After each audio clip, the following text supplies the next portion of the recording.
na mathematics pia zinapelekana hivi.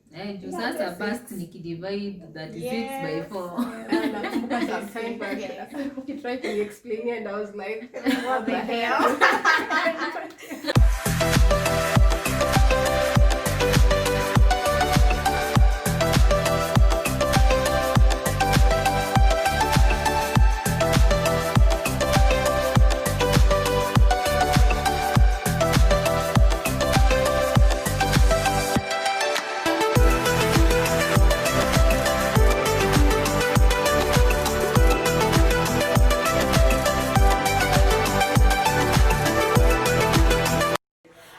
Hi guys, and welcome to my channel. And it has been struggles za set up, but we are here. And so my channel will be about conversations, and it's all about conversations that matter. And today I'm with two very inspiring ladies. I'll let them introduce themselves and what they do. It's been a couple of years since tumalize campus, so introduce yourself na mtuambie what you do. Tutaanza na hapo. Okay. Yes. I'm Eva Amboto, fashion designer. Yes. What did you study in campus? BA, Economic Sociology. I forgot. You don't even... Yes, Bachelor of Arts, Economics and Sociology. Okay, that's interesting. The other lady here. I'm Eva too, Eva Kiama. I'm also a fashion designer. I run a brand called Arim Designs.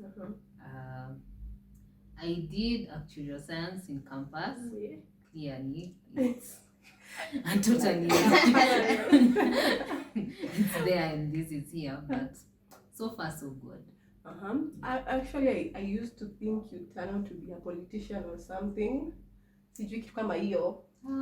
Let's just say those are just... It's not far off. Yeah. Because for you, I remember you used to draw fashion things to go primary. You used to draw shoes. I remember shoes. So it's like a passion kutoka kitambo. Yes. So as you can see, we these two ladies took very different courses in campus, and they are doing something very different. And today we want to talk about fashion and design, because what we really see on the internet and out there, fashion design scenes are glamorous.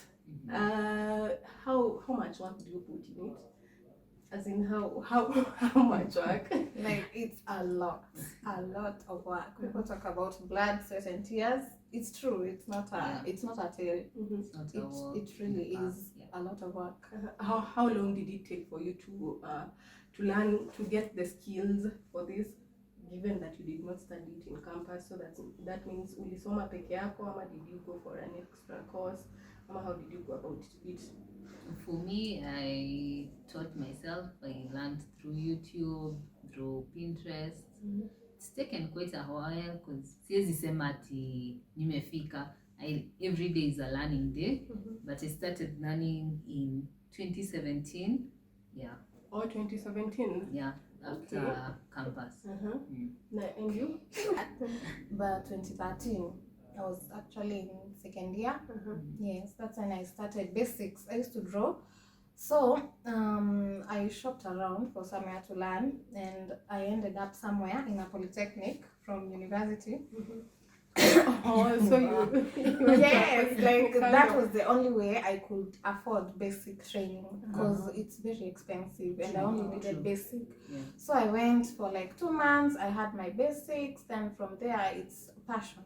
Honestly, through that you're able to learn, teach yourself advanced things that you can't even learn at school. There are things teachers won't teach you, and you have to you have to learn on your own. Yes. So you mongelea passion. So I'm thinking of passion. There's something I'm passionate about, and then there's our country today. I need money to survive. So how did you make it from kukulia passion yako? I think for me, when I began, it was not really a business. Nilikuwa tu na zile tu za kujishonea, like naweza jishonea hii skirt, so cha nitafute machine nikuwe tu na jishonea. And then along the way, at the moment I was looking for employment, so I was like, now this will be a side hustle. But given the situation in this country, it pushes you kwa ground. Kidogo unajipata what you thought would be just a passion, you also now have to convert it to a business. It has to generate some income for it to now sustain you. Yeah. Kuna kitu, there's a very famous notion that people have if you want to succeed in something, that you don't do it for the money. Do you support that? It is actually true. Don't do it for the money. You have to have something that pushes you to do it. You have to love it. If you don't, if it's only for the money and you don't get the money, you'll be out. Yes, utaacha haraka sana. So it has to be something you're passionate about. Yes. Unajua hata ukienda 2 days bila customer. At 2 days. 2 days. 2 days for people who are wako somewhere. You could go for a week. Yes, it happens, especially in those first years when you're learning. You're learning, yeah, true. Utapata client moja kwa mwaka. Yes, you're learning. You're learning and you're trying to make it a business.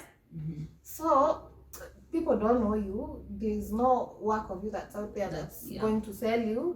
So what happens? It's a slow process.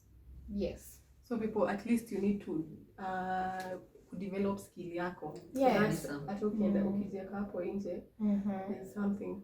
Yes. You have to understand that you are learning. It doesn't happen overnight. So you won't expect clients from day one.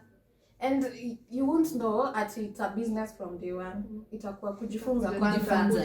Yes. Then slowly someone says, oh, so you can do this. Can you do it for me? Slowly. Yes. Wow, that's interesting. So kuna hii kitu, you guys did not study the same thing on campus. Do you feel like given a chance to go back, will you go to campus or will you prefer to start your business immediately after Form 4? Okay, I think experience at campus is good. After high school, you have to go and be an adult, grow up, experience adult things. So what I would do different, I'd do fashion design. I'd still go to campus, yes, but I'll do fashion. No, I think I'll still go to campus because I think again campus, you grow, you also network, like for instance, in my business, almost most of my customers are people I met in campus. You see. So it's a necessary stage. Yes. Would I do fashion and design in campus? Not sure. I think I'd still choose something mathematical. Really? Wow. Yeah. but fashion and design na mathematics pia zinapelekana hivi. Juu sasa past nikidivide 36 by 4. Nakumbuka sometime back. He tried to explain it and I was like, what the hell? So pia hesabu, I see lazima ukwe tu mtu kwa hesabu unashika. Yes, at least basic mathematics. Yeah, it's not ile ngumu, but at least kidogo tu. Division, yes. Multiplication. And so kuna challenges. What would you say is the major challenge you face in this business? Kila siku. Tumeanza na Eva. By the way, ni wote ni Evas. You can use our surnames. Wambutu and Kiama. Sawa, tuanze na Kiama. Challenges wako major.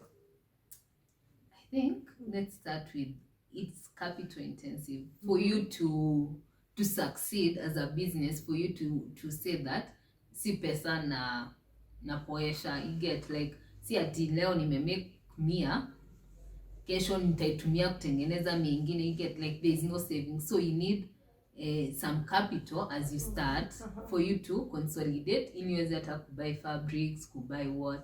So that is the first challenge, consolidating capital to start with.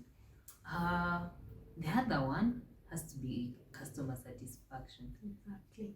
Yeah, when you're doing custom made, and then clients, you have to satisfy the client. Takuja leo, this, that, so that's a challenge. And for me, I try to have both custom and ready-made, because ready to wear, you see, you just buy straight out of the shop. Yeah. Na custom kuna watu kuja wanaitisha design zingine. I see people saying that haikuji na mwili. True. Come with a photo unaangalia. So do you really tell the client that he haingii na body type yako, ama you have to be nice? Depends on the type of client. You know, there are clients, ukimwangalia tu, you know, there's nothing you can say to change their mind. Yeah, true. Yes. Coming and your design. Yes, but there are others, they give you the leeway. They ask you, do you think this would look nice? And then you advise them accordingly. Yes. Okay, so na challenges zako? Okay, same capital intensive. Capital no pate, like you have to borrow. It can't be I'll save at your Oh, so ni pesa mob inahitaji kuanzisha. Yes, and you know, let me say, it's different here than it is in other places, maybe in the West. Fashion here is, I don't know. Yes, it's still very young, process, and people don't understand what fashion is. They think it's only kuja na nguo kwa fundi ushonewe. That's all. Not many people understand the fashion business. And also the business of custom-made clothes. Mtu anataka akuje na nguo, umpime, akuja, aikujie. And it's a process. Yes. Wow, that's interesting. So niko na swali moja kabla tuendelee. There's this thing with African, okay, not necessarily just tailors, hata nyinyi. You're designers and I want a dress. Naiva tuseme I'm planning to wear it on 25th, kitu kama hiyo.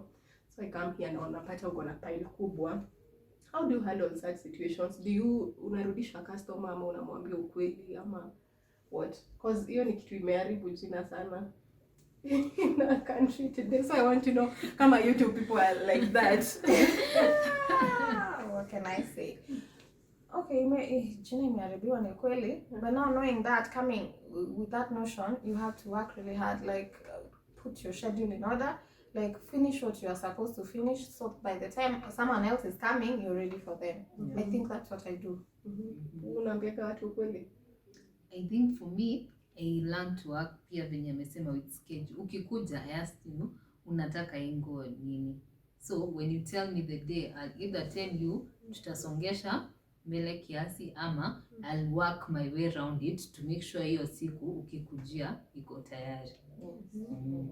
Because integrity is one way to survive in this business. Yes. Because watu hukuja wakisema sijui nilipeleka wapi and then they didn't wakanifail on my specific day, so you have to be able to maintain clients. And to also explain to the client the process, like I'll make this dress in 2 weeks or a week, whatever amount of time, and then you have to come in for fittings and adjustments, so by the time you need this dress, it's a perfect. Okay, to deliver quality. Yes. So there's an issue of second-hand clothes. So mtu ataenda pale Mtusha atapata nguo ya 200 and then they come to you anauliza nguo.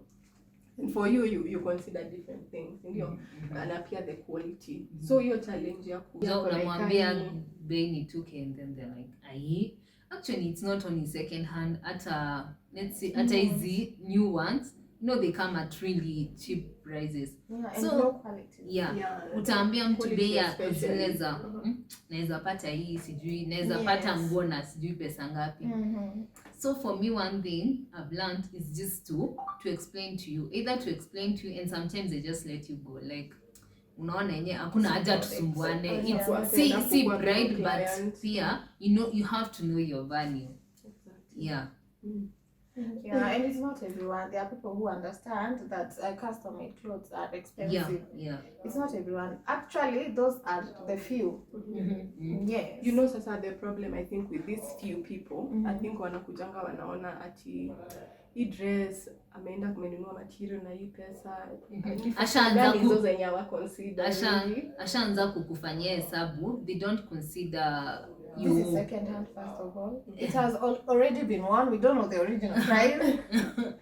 Exactly. Yes. So ni factors gani sana you consider for pricing? Labor. Labor, exactly. Cost of fabric. You also have to consider electricity, fixed cost like rent in this case. You also have to consider your skill. You also have to consider your investment, like in terms of machines and depreciation of machines. You have to put all those into consideration. Ili usiku unafanya kazi ya Don't Mungu undercharge. nje. Do not undercharge and you don't overcharge. Yes. Exaggerate tena sana. Personally, I think I've seen the kind of work you put into this work, and I can say si rahisi. Nakujanga hapa napata saa ingine you look confused. Sorry, I know. I think people need to understand that, but I think you need to put it out there for people to understand. Yes. And at least for people to support Kenya. There's thing buy Kenya. Kenya build Kenya, yeah. Exactly. Haya, so for now nataka to divert kidogo from the business side, twende for the personal life. I want to know how you balance this self-employment life and relationships. Are they even existing? Wow. I Naona faces mnamake. Well, I don't think I've been in a relationship ever since I started this business, like professionally. Yeah. Professional relationship. No. Wow, The business. Yes, the business. Yes. Will it work? Do you think it will work? I don't know. I can't say for sure because I haven't tried, but I think I'd not have enough time for it. But unatafuta. No, I don't. I'm not. You're not? Yes. Madam? Contentedly single. How now? I don't know, as it gets older, your priorities change. Yes, you have a business. Yani, most of you think about it's like your second baby or first or whatever. That's what you mostly think about. It's at the top of your head. You don't think about anything else. But especially if you're building your business from scratch, it takes most of your time. Become distractions. Yes. You support that. What if you find a good guy who supports your business? Kama naleta na invest pesa yote kwa hii biashara. So mimi sidhani hiyo ni idea poa. Letting a guy invest in your business, I feel like umefikisha hapa hivi, and then you're letting him help you akufikisha hapa, and then atakuwa na feel entitled, and we are not. No, it's 100% ownership. Most ladies, mnajenga empires. It's a good thing. But I think with time, you'll find the balance. Yes. Yeah, because that's the question I was about to ask. Don't you feel like you're losing the balance? Because life is all about balance. No, I think again, one thing I've learned in life is that every day you wake up and you have a choice. Like today I can wake up and make the choice that for a certain period of time, I'm comfortable just being single. You know, I know at our age, society is expecting you, you know, it's time to settle. Yes. You know, umesoma, sasa, sijui, anza kuolewa, mahari, you know. But those are just the confines of society. And every day you have a choice. Like for me right now, honestly, sina yo haraka ya relationship. Like, stuck yo your pressure. Yeah, relationships are work and you already have work. And you already have. No, here's my problem. I feel like you guys are putting it like relationships are stressful. Does it really have to be stressful? It doesn't have to. It doesn't have to, but it is. It is. Yes. It is what it is. It's like having something else to think about, something else that's stressing you out. Well, you could be using that time and energy focusing on something you can build. Money. Yes. Wow. Mimi sina comment. But I feel you have expressed it vizuri, and it's not about choices. being feminist or whatever. Yeah. But you just feel like for this at this time there's no time for that thing. But when the time comes, maybe when you build your business, you're comfortable where you are. Maybe then macho itafunguka na utaanza kuona watu. Sahi hauonekani. Wow, that's nice. Okay, so I want you to each and every one of you to speak to someone out there. Someone is thinking to get into fashion and design, and maybe most of the time when you're thinking of starting a business, you always think unafikiringa tu ni kama mteremko, that you'll just go out there and you start the business at the end you start having clients, unauza tu una trend huko. Wow. At least just the journey. How is it? How do you and what's your advice on someone who is planning to start this business? One, you have to be very persistent and and just ready for the challenges. Usiingie na hiyo mentality ya it will be easy, because it's not easy. You wake up one day, you're doing well, and the next day you're completely now not even there. You have to now start over again. So ingia tu ukiwa prepared to learn and to just be open-minded. Yeah. Okay, I'd say not only in fashion, but in anything you want to do, you have to be consistent and not be afraid of the journey. Hiyo kwanza chini, that is what teaches you the ropes. You learn a lot of things, but when you start on top, utaanguka. You have to start from somewhere, and do not be afraid of that. And you have to be consistent. Those small steps that seem like nothing take you to the bigger picture. Wow. So we have fashion designers, wako na brains, wako na fashion sense, wako... What don't you guys have? Wanatafuta muru.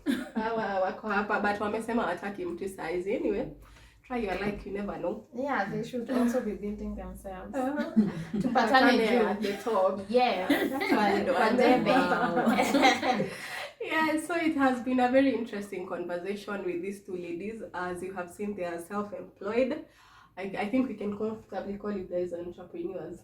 Amani business women, amani same thing. Along the same lines. But entrepreneur and Iko sawa. Ndio hao. And And I think tuseme watch this space, because mmekuja and you're still coming. Yes, hata hatujafika ndio ndio tumeanza. actually. So for someone who wants to get to you, nimewaona, I think I love your work, because we're going to showcase some of the things that you do sell here. So if someone wants to reach you, how can they reach you? So tell the viewers. Okay, you can reach me through my social media handles, Eva Wambutu, on all platforms, Instagram, Twitter, and Facebook. Yes. Eva Wambutu. Yes, Eva Wambutu. Yes. For me, it's Arim, ARIM, Arim Designs. Just check me out too. IG, Twitter, Facebook, quote. Yes, okay, that has been Eva and Eva Wambutu and Eva Kiama. It was an interesting conversation, but very short juu ya time.